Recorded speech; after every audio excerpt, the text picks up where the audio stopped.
welcome. We're so excited you're joining us again today here with the Hebrew Bible Institute as we delve into another passage from John. I believe today we are focusing on lesson 7. With me, I have Pastor Alexander Balatnikov and my good friend John Lyons. And to get us started today, we are going to delve right into John chapter 12, and we're going to read verses 1 through 3. Jesus, therefore, 6 days before the Passover, came to Bethany where Lazarus was, whom Jesus had raised from the dead. So they made him a supper there, and Martha was serving, but Lazarus was one of those reclining at the table with him.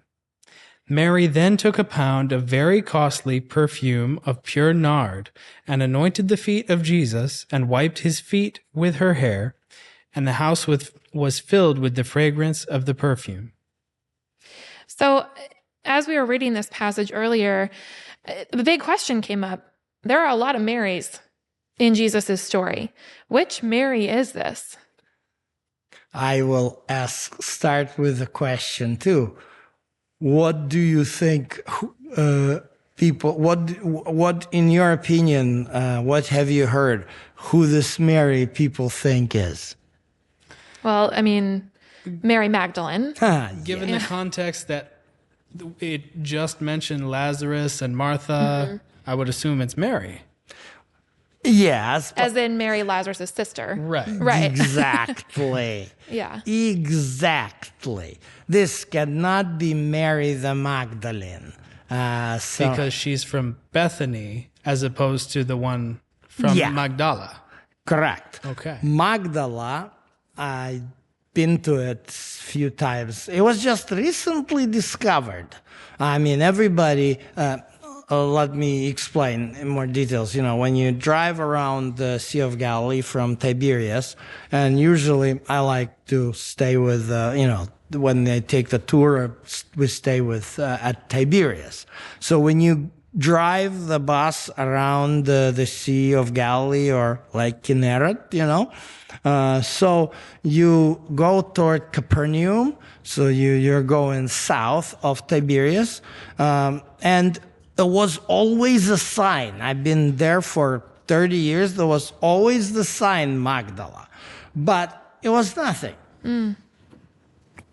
And about 5 years ago, somebody said to me, "Have you been to Magdala?"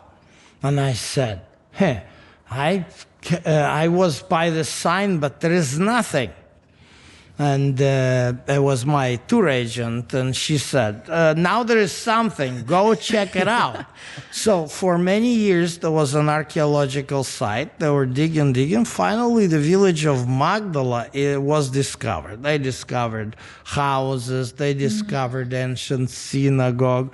So it's a really, really interesting place. And the most interesting fact that it's right by the shore. So it's a fisherman's village. And so when we talk about Mary the Magdalene, the only thing we know for sure about her, number one, she was possessed by 7 demons. Right. So there might be some mental issues going on, which Jesus helped. And number 2, that she was the one will be described later during the resurrection of Jesus. She would be like Ravuni and so forth. She would be the one who will see resurrected Jesus, risen Jesus, I would say. But she wasn't the one who poured perfume on Jesus' feet. It's a different Mary. Yeah. That's a sister of Lazarus, sister of Martha. And we often make this mistake because it's kind of interesting.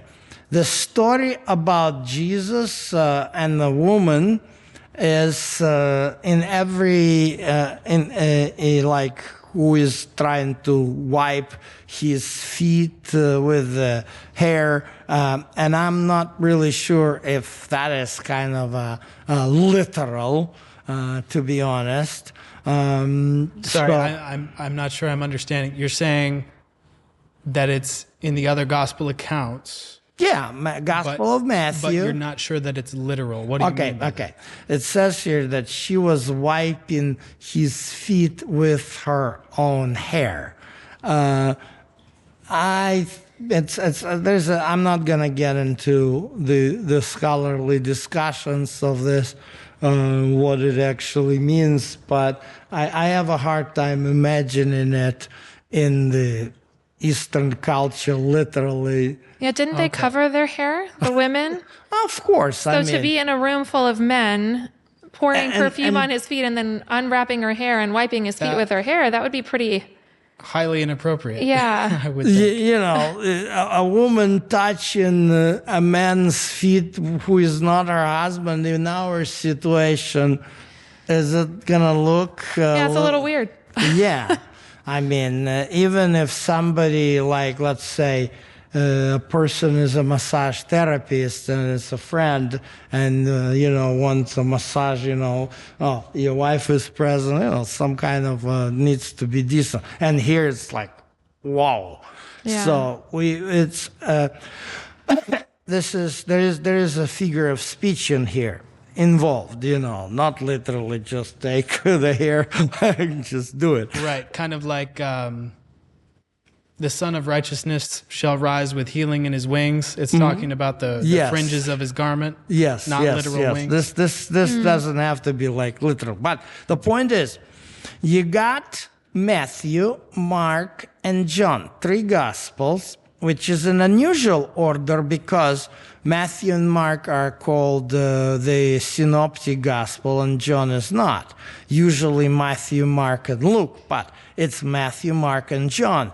You have the story of Mary, the sister of Lazarus from Bethany, giving this very expensive oil as a very expensive commodity. And this is basically what happens in the gospel here, right by the feast of Passover, and it's in Bethany, and that's one of the, I'll call it, it's Bethany's, Capernaum is called the town of Jesus in Galilee. Bethany is the town of Jesus in Judea. Okay. So, Luke chapter 6, there is another story, and we're not going to read it, but it's some people mistakenly think that the woman there who is it's Luke chapter 7. Some people may think that the woman there is the same, and the story of a woman who came to Jesus while he was dining at the house of Simon the Pharisee. Mm-hmm. And everybody says, oh, she was a sinner. That's a different woman. Her name is not mentioned, and she is called the sinner. We don't know if this woman was Mary the Magdalene. I'm writing the book, and one of the chapters, my co-author Rachel Hyman has suggested to call, was Mary the Magdalene a whore? It's a good question. We don't have any evidence of it in the Bible. Right. So the woman here is called the sinner, but her sin is not named, and her name is not mentioned. Yeah, and then even though Jesus is talking about a similar experience where she's, cleaning his feet with her hair and all of that stuff, it actually happens in a totally different house. Right. Exactly. It was in Galilee. House. Different person. It's in, you have Capernaum versus Bethany, which, you've got Judea and Galilee. They're far apart. Yeah. Some people may criticize us for saying this because they read the book Desire of Ages and they would object and say, oh, this is not what Ellen White says.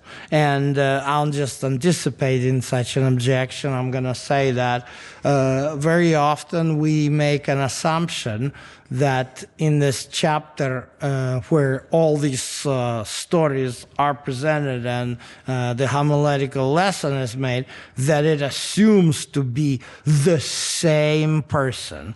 But we don't have that assumption in the book Desire of Ages. It's just that the chapter is composed that way for the homiletic. She talked about both stories because of how similar they are, because the same themes are present? Yes, okay. Yes. She's making homiletical lessons from, similar stories. Similar stories, yeah. Not necessarily assuming it's the same person.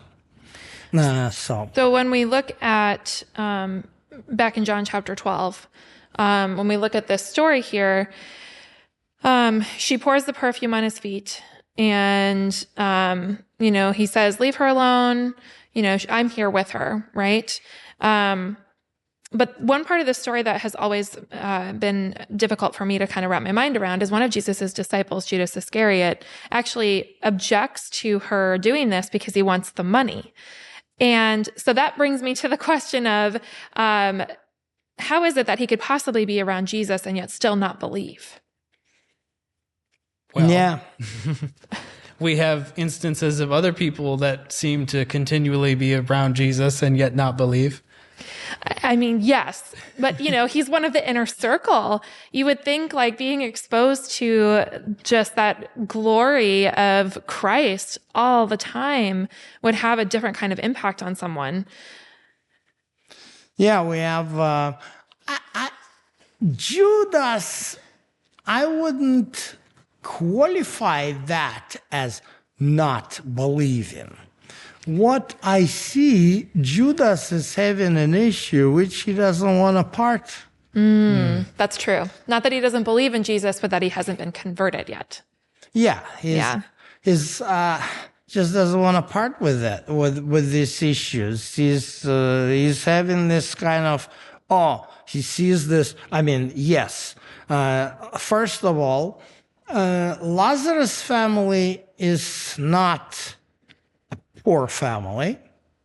In fact, we have several stories besides the resurrection of Lazarus that and the famous about Martha and Mary feeding the disciples. It means they had means to feed. More so, definitely it's clear in the gospel stories that both Mary and Martha were the disciples. So I always said Jesus was revolutionary in only one way, really, because the rest of the thing he did, like according to the scriptures of Old Testament, lots of things he agreed with rabbis, but one thing he really was progressive about, it was he had female disciples. No other rabbis did that. So the names are Susanna, Johanna, and Mary. I mean, Miriam in Hebrew. And so we got quite a big list of female disciples. So when Martha was cooking and Jesus was teaching, he basically, when she complained, sorry, my sister is not helping me, and sister was sitting, Jesus basically said to Martha, we appreciate your efforts of cooking, but you're a disciple, you got to be in class. I love that. So basically, their house was enough. I mean, maybe they were not wealthy princes, but their house was sufficient to receive the school. Yeah. those who were with Jesus' disciple circle, they probably, that's where they were, spending nights when Jesus was in Jerusalem, because they couldn't afford going to some kind of inn. So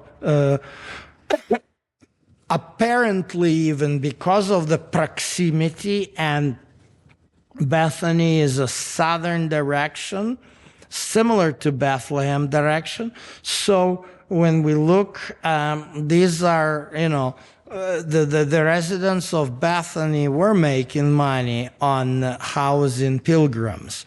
So that's what probably Lazarus owned. There was a guest house for pilgrims, the inn. And so he was just providing, it's a sacrifice, because think about somebody, let's say, you have to deal in your line of work, maybe thinking, there is going to be a convention, and let's find a hotel, and there's going to be that much money from the budget, right? Mm-hmm. So think about this. If there is a businessman and he owns the hotel, and he allows, let's say, workers to have a convention 3 days, and just provides the entire hotel. Yeah, he's not getting any income. Yeah. Yeah, so he was definitely, for a human term, suffering, because he was allowing Jesus' school, basically, to stay there. Yeah, that's basically a big sacrifice. So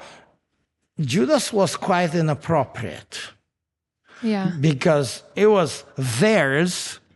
Yeah. And why is he counting money in somebody else's pocket? Even though Mary was a disciple, so it was a pure greed. He wanted, the problem of Judas was not that he rejected Jesus. The problem of Judas is very similar to the problem of some people in many churches. That's a problem of control. Yes. He wanted to tell Mary how to use and how not to use her asset. So that's such a good point that Judas was struggling with his own sinful nature and hadn't totally given that over to Jesus yet. So he's obviously accepted Christ. But what about all those people, because we see later in the story, a lot of people who are not accepting of Christ, who have basically outright rejected the message that he is trying to portray to them, the message of salvation through himself. What about those people? Why aren't they believing in him? Well, first of all, let's take a look who are the main people who reject Jesus. Take a look at the verse 12 chapter 12, verse 10 and 11. But the chief priests planned to put Lazarus to death also, because on account of him many of the Jews were going away and were believing in Jesus. So these are actually the people, the chief priests, and the inner circle. And when we look at the religious landscape in Judea, Galilee of the first century, we see all different sects, including the Pharisees. And Jesus is actually coming, I wouldn't say coming from the Pharisees, but Pharisees are those who are the rabbis. Okay. So when they address Jesus, when disciples address Jesus as the rabbi, including Mary, the Magdalene, we talked about this, about Ravuni, my little rabbi, something like this. So my dear rabbi, something like this. So when they address him as rabbi, basically, it just shows that they were in line of Pharisaic educational traditions. But the priests, they were Sadducees. And the difference is rabbis, you become rabbi as you're recognized as knowledgeable of the Torah and you can teach Torah. Priest you don't become. You're born to be priest. So it's hereditary. So this is the difference. So these are, like can't lump Pharisees and Sadducees in one In group. the same group, yeah. Sometimes they would join together in this case, but generally, no. They don't see eye to eye. So in this verse then, where it says, so the chief priest made plans to kill Lazarus, we're actually talking about the Sadducees. Exactly. They're the Sadducees. And basically, we have here the context of the story. And that's John chapter 11. And we have, so basically, this is where we should read this story. It's John 11, starting from verse 43. When he had said these things, he cried out with a loud voice, "Lazarus, come forth." The man who had died came forth, bound hand and foot with wrappings, and his face was wrapped around with a cloth. Jesus said to them, "Unbind him, and let him go." Therefore many of the Jews who came to Mary and saw what he had done believed in him. But some of them went to the Pharisees and told them the things which Jesus had done. Therefore the chief priests and the Pharisees convened a council and were saying, "What are we doing? For this man is performing many signs. If we let him go on like this, all men will believe in him, and the Romans will come and take away both our place and our nation." Okay. So, let's think about what is the motivation for the high priests to actually kill Jesus. Power. That's right. Control. Yeah. Take a look here. They say Romans are going to take what? Our temple and our nation. The operative word here is our. Yeah. That's the key. I've interpreted place not as the temple necessarily, but as position. It's Right? My status, my It's authority. very possible, yes. It's very possible, yes, because, Romans entrusted into Sadducees. Sadducees were kind of very, faithful to Roman occupation forces and to Roman Empire. And so basically they were kind of, all right, you govern. So they wanted to make sure that they control enough people. They exercise political control over enough people so that they would be, legitimate in the eyes of Roman imperial authorities. But they are worried now because so many people are going to believe in him, not believe in them. And so Romans are going to see them as obsolete and throw them out. They don't want that. So there is no particular scriptural or any kind of reason except personal desire for control. Yeah. So again, we see Judas is trying to control how the family spends their assets, but these guys are even trying to exert the bigger control. They're afraid to lose control, lose their position. But I wonder if when you read this text, if you noticed a second group of people. The Pharisees. Take a look at verse 46. Again, 45 and 46. Therefore many of the Jews who came to Mary and saw what he had done believed in him. But some of them went to the Pharisees and told them the things which Jesus had done. Do you see that second group? Yeah. Some. So what we have here is very important because we got some of the people who were witnesses of the resurrection of Lazarus, and they just went and told hey, we're in trouble here. Yeah. They probably didn't know what to do with that, because what they had been taught, what they had been living their life by, was what the Pharisees and the chief priests have been telling them. So they're seeing something so contrary to what they've been living under. What do they do with that? So as a human being, of course, we're going to go to the leaders of the day and say, hey, this is happening. What do we do?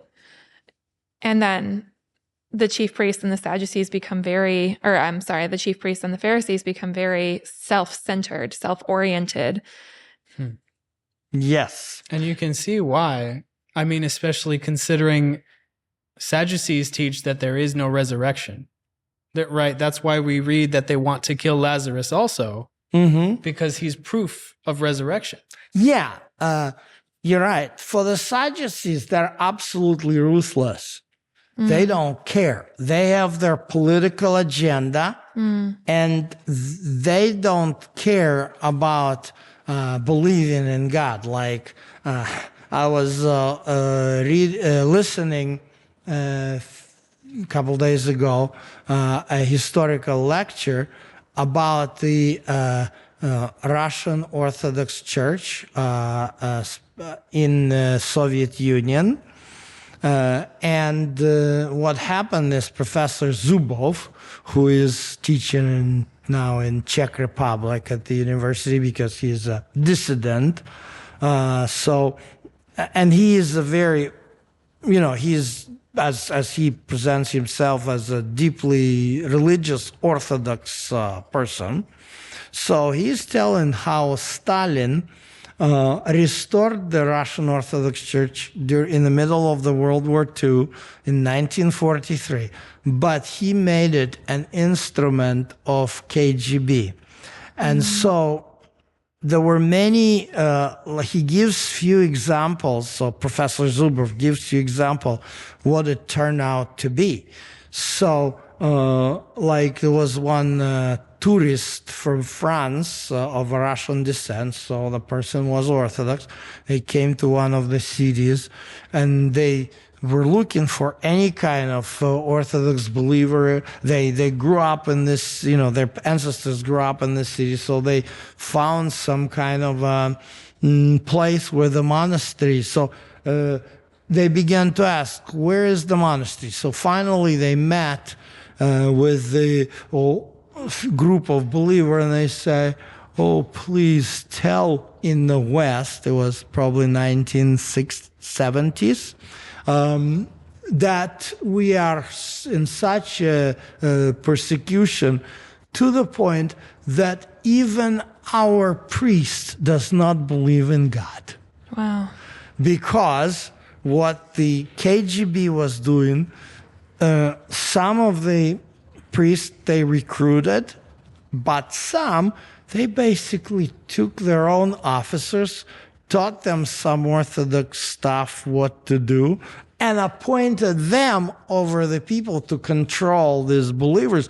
And so people had to go do confessions and stuff like this. And they literally sensed that this priest doesn't even believe in God. Yeah. Of course, he's an officer of a KGB. So here is like this high priest, Caiaphas, Annas, and all these big shots in Sanhedrin. The fact that they want to kill Lazarus, whom everybody saw was dead for 3 days and 3 nights, and now alive, and now they want to kill him. So they don't care. It's literally a demonstration that these people just don't believe in God. They're just functionary. They're just there to grab power.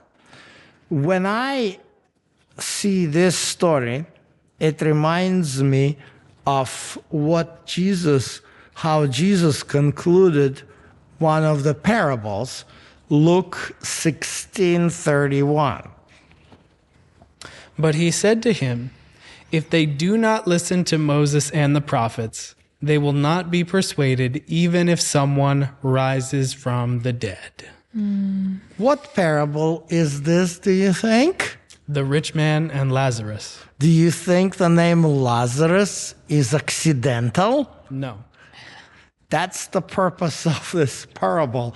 This parable is actually aimed, as a number of other parables in this chapter, Luke 15 and 16, it's aimed at Pharisees specifically because, here is this rich man, which is basically the image of the Pharisees, ended up in the wrong place where he thought he would not end up because the Pharisees thought Jews don't go to the Abraham burning himself fire. will cross over and pluck him out. And Yeah. That's what we've talked a little bit about this. And then he begs, let them send Lazarus. And it's like, hello, I already did it. And you didn't believe me. Yeah, so then when Jesus is saying, at the end of that, I raised him from the dead, you still don't believe. And not only did they not believe, but then they began to plot to kill both Lazarus and Jesus.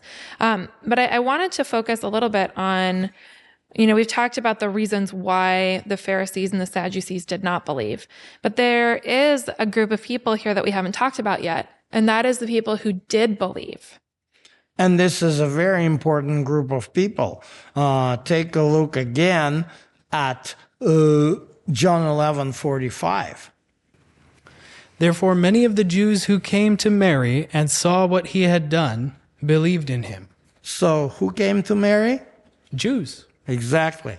Take a look why the high priest wanted to kill Lazarus. John 12:11.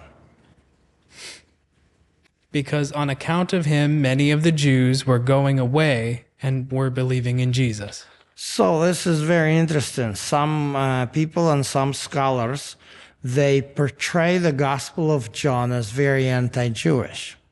And this is not true. In fact, it's confusing because unlike Matthew, for example, where Matthew speaks specifically about the Pharisees, John is not using this word because it's not a Greek word, and he just used the word Judaeus, the Jews, but he uses it contextually. Sometimes he says Jews are the ones who are opposed to Jesus, but here are the Jews. Here he portrays Jews who actually accepted Jesus. And it says many Jews did, which is very important because sometimes I hear in churches that this kind of stereotyping, Jews rejected Jesus. We shouldn't diminish the number of Jews who accepted Jesus. And this is very important because sometimes we overdo and we say, because Jews rejected Jesus, God rejected them. So, and I was thinking for many years, why people like this narrative, God rejecting Jesus? And I finally observed what these preachers and people in the church sometimes think of God. They use this, and some people just don't want to part with this idea. And I discovered why. Because they use this to show, see, God rejected Jesus. Now, if you don't behave, he's going to reject you. You mean the Jews? Oh, yeah. See, Jews rejected Jesus and God rejected them. Now if you don't behave, he's going to reject you the same way. God doesn't reject. And that's so misleading because the first followers of Jesus were Jews. Yes. And many of them, if not so many began to believe in Christ, the Pharisees and the Sadducees would not have felt threatened. But his ministry was huge. He was making so much of an impact that it was threatening. Exactly. And and again, I'm making this point to show God does not reject anybody. God does not. God did not reject Jews. God is not going to reject anybody today just because of the example. We shouldn't approach and teach about God like God who is rejecting because of misbehavior. That's just the wrong picture. Right, because it is clear in Scripture that God's love and grace extends to everyone, but it's our choice whether or not we accept that. And when we choose not to accept that, we have chosen to reject him. That is correct. And this is why it is clearly in this chapter we see, there are many who believe, well, those who reject, they have ulterior motives. Mm-hmm. Political control is the first and foremost. This has been a wonderful conversation today. Thank you both so much for walking through this passage with us. Thank you so much for joining us today as we've delved a little bit more into the story of Jesus raising Lazarus and the impact it had on his ministry. I'd like to invite you to subscribe, share this with all of your friends and family, and join us again next week as we delve into our next lesson. Have a great day.